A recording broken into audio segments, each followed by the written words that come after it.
आपल्याला एकच विनंती करणार आहे की असं आमचं मत आहे, आदरणीय प्रशांत मालकानी आणि सर्व नेत्यांनी पंचायत समितीची उमेदवारी आणि जिल्हा परिषदेची उमेदवारी मला आणि हरिभाऊला दिली, ही खरं आहे. परंतु माझं असं काशेगाव घरातील लोकांना आव्हान आहे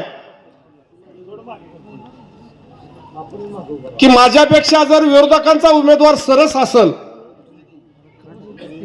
माझ्यापेक्षा विरोधकाचा उमेदवार माझ्यापेक्षा जास्त काम करत असेल तर तुम्ही निश्चित त्यांना मत द्या. आणि तुम्हाला जर वाटत असेल की त्या उमेदवारांपेक्षा हा उमेदवार कामाचा वाटतोय तर येत्या 7 तारखेला मला कपबशीच्या चित्रावरचं बटन दाबून मला पुन्हा एकदा या पंचायत समितीमध्ये पाठवा अशी मी आपल्याला विनंती करतो.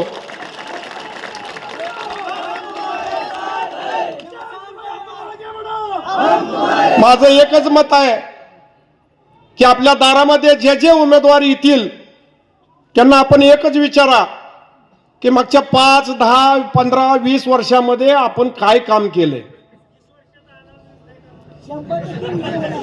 आणि हे काम जर त्यांनी केलं असेल तर निश्चित आपण सगळे मिळून त्यांच्या पाठीमागे जाऊया. तुम्हाला माहित आहे कालच्या अतिवृष्टीच्या काळामध्ये आपल्या मागे इतका पाऊस, जवळजवळ 5 महिने पाऊस होता. या पावसाच्या काळामध्ये आपल्याला मदत करण्यासाठी म्हणून आपल्या जिल्ह्याचे नेते आदरणीय प्रशांत मालक परिचारक असतील, पंढरपूर विधानसभा मंगळवेढा विधानसभेचे सदस्य आदरणीय समाधानदादा अवतडे असतील, यांनी प्रत्येकाच्या शेतावर जाऊन पाहणी केली आणि बघितलं खरंच वास्तविक पाहता नुकसान झालंय. भविष्यामध्ये फळ येईल अशी कुणाला गॅरंटी नव्हती असं सगळ्यांनाच वाटत होतं.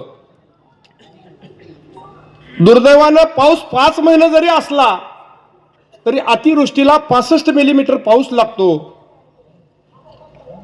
परंतु नुकसान भरपाई जर मिळायची असेल तर 65 मिलीमीटर एका दिवसात जर पाऊस झाला तर आपल्याला नुकसान भरपाई मिळते आणि तसं कुठेही दिसत नव्हतं. 55-60 मिलीमीटर पर्यंत पाऊस एका दिवसात होत होता, पण 5 मिलीमीटर कमी पडत होता. तरी बागा फळावर नसताना अशी अवस्था होती.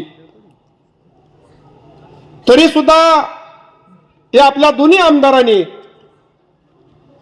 अधिकाऱ्यांना कुठल्या कक्षेत बसतंय, कशी माझ्या शेतकऱ्याला मदत करता येईल ही भूमिका घेतली. आणि दुर्दैवानं आपल्या काशेगाव आणि खर्डी गणातलं मिलीमीटर बंद होतं. पावसाचं जी मोजमापन आहे ते बंद होतं. मग मालकाने आणि दादाने विचारलं ह्याला पर्याय काय अधिकाऱ्यांना. त्यांनी सांगितलं शेजारी कुठं पाऊस जास्त झाला असला तर आपल्याला तिथलं धरता येतं. पंढरपुरामध्ये एका दिवसामध्ये 80 मिलीमीटर पाऊस झालेला होता.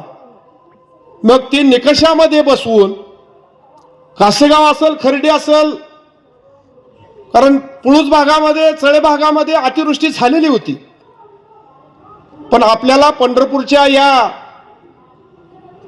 त्यांच्या कक्षेत बसवून आपल्याला कालच्या अतिवृष्टीचे जे पैसे आले त्यामध्ये त्यांचा बहुमोलाचा वाटा आहे. त्याबद्दल एकदा सगळ्या गावकऱ्यांनी मिळून त्याचं टाळ्या वाजवून स्वागत केलं पाहिजे. मला वाटतं सगळ्यांना पैसे मिळालेत का?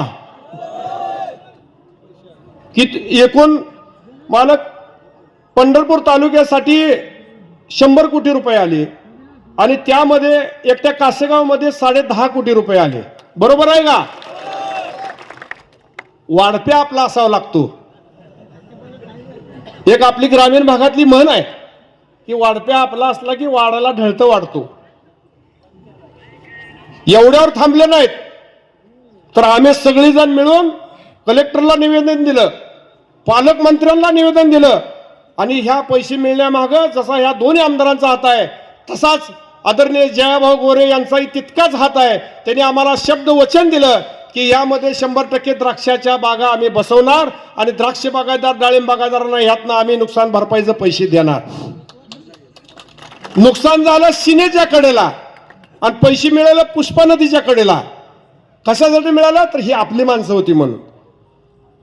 आपण बघितलं काशेगाव पासून कुर्टी चौकापर्यंत रस्त्याची दूर अवस्था.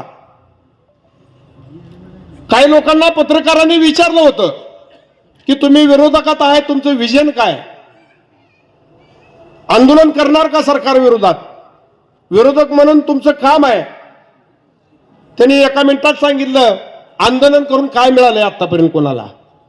काम करण्याची प्रवृत्ती नसल्यामुळे हे शब्द येतात. आम्ही सत्तेत असताना सुद्धा ह्या रस्त्यासाठी आंदोलन केलं आणि आमच्यासारखा छोटा कार्यकर्ता रस्त्यावर बसलाय म्हणल्यानंतर 2-2 आमदार येऊन रस्त्यावर आमच्यासाठी बसले आणि आंदोलन केल्यापासून 3ऱ्या महिन्यात हा रस्ता पूर्ण झाला. 16 कोटी रुपये या रस्त्याला मंजूर करून घेतलं. पहिल्या कॉन्ट्रॅक्टराला 1.5 वर्षापूर्वी कॉन्ट्रॅक्ट दिलं होतं, परंतु ते काम करत नव्हता. दोन्ही आमदारांनी दबाव टाकला आणि पहिल्या कॉन्ट्रॅक्टराचं काम कॅन्सल केलं. नवीन कॉन्ट्रॅक्टराला ते काम दिलं आणि त्याने आज काम केलंय. मला सांगा की जे लोक आंदोलन आम्ही केलं त्या टायमाला हसत होती, रस्ता रोको करून कुठं काय रस्ता होत होता का, असतो का? आज पोटातलं पाणी सुद्धा हलत नाही या रस्त्यासाठी आणि त्या रस्त्यावर बसल्यामुळं आमच्या 12 लाख लोकांवर गुन्हे दाखल झालेत. आमचा काय एकट्याचा स्वार्थ होता का त्यात? आम्ही तुमच्यासाठी केले. हे गुन्हे दाखल असे किती होऊ द्या, तुमच्यासाठी आमची तयारी आहे करून घ्यायची. आणि आता अजून एक सिमेंट कॉन्क्रीटचा रस्ता काशेगाव ग्रामपंचायतीपासून तावशीपर्यंत जवळजवळ 7.25 कोटी रुपये त्या रस्त्याला त्या आंदोलन केल्यावरच मिळालेत ती. आणि काशेगाव ते आणवली यासाठी आता आदरणीय मालकाने आणि समाधानदादांनी नवीन प्रस्ताव तयार केलाय की त्यासाठी 10 कोटी रुपये अजून मागितलेत. हे रस्ता रोको केलेल्याचं, आंदोलन केलेल्याचं ही फळ आहे.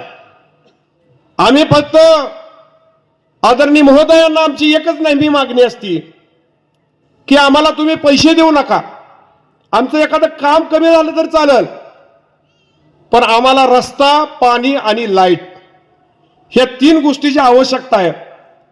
मालक, मी आज उमेदवार जरी असले तरी मी तुमच्याकडे एक मागणी करतो. मी माझं न सांगता माझ्या गावाला आता तुम्ही 10 कोटी रुपये टाकले, तीच आमची प्रामुख्याने मागणी होती.